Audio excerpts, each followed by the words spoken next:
आज भी क्यों माना जाता है भानगढ़ किला हर किसी के लिए भूतिया? केवल शाम 6 बजे तक खुली रहती है ये जगह।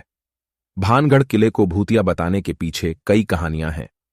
वैज्ञानिकों ने इन भूतिया कहानियों को खारिज कर दिया है, लेकिन यहां के लोगों का कहना है कि यहां अजीब अजीब सी घटनाएं होती रहती हैं। भारत के सबसे भूतिया स्थान के नाम से जाना जाता है, और यह किला तभी शायद सबसे बड़ा अनसुलझा रहस्य बना हुआ है। रहस्यमय होने की वजह से यह जगह कई लोगों का ध्यान अपनी ओर खींचती है। यहां की भूतिया कहानियों के कारण काफी टूरिस्ट इसे अपनी ट्रैवलिंग लिस्ट में जरूर रखते हैं। इस जगह को लेकर कुछ जिज्ञासु यात्री यहां मौज मस्ती करने आते, तो कुछ निराश होकर लौट जाते हैं, तो कुछ इन कहानियों और रहस्य में डूब जाते हैं।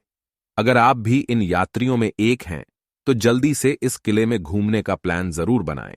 अधिकांश लोगों का मानना है कि भानगढ़ किला भूतिया है, और इसके अनेकों किस्से की वजह से लाखों लोग यहां घूमने की इच्छा रखते हैं। सूर्यास्त के बाद किले में प्रवेश करना बहादुरी और बेवकूफी का काम है, क्योंकि इसे पैरानॉर्मल एक्टिविटी का केंद्र माना जाता है। यही वजह है कि आर्कियोलॉजिकल सर्वे ऑफ इंडिया ने रात को यहां जाना बैन किया है।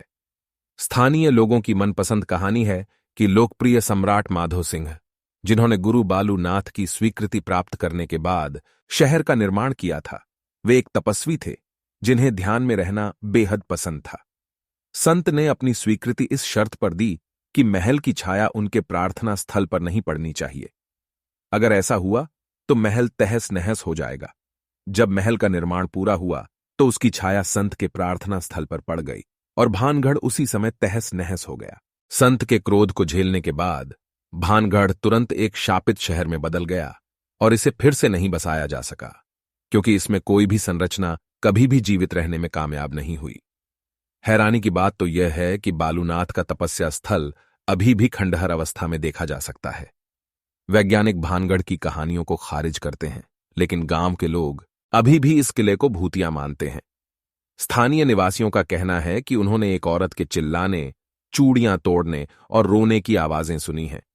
साथ ही उनका कहना है कि किले से संगीत की आवाजें भी आती हैं, और कभी कभी उन्हें परछाइयां भी दिखाई देती हैं।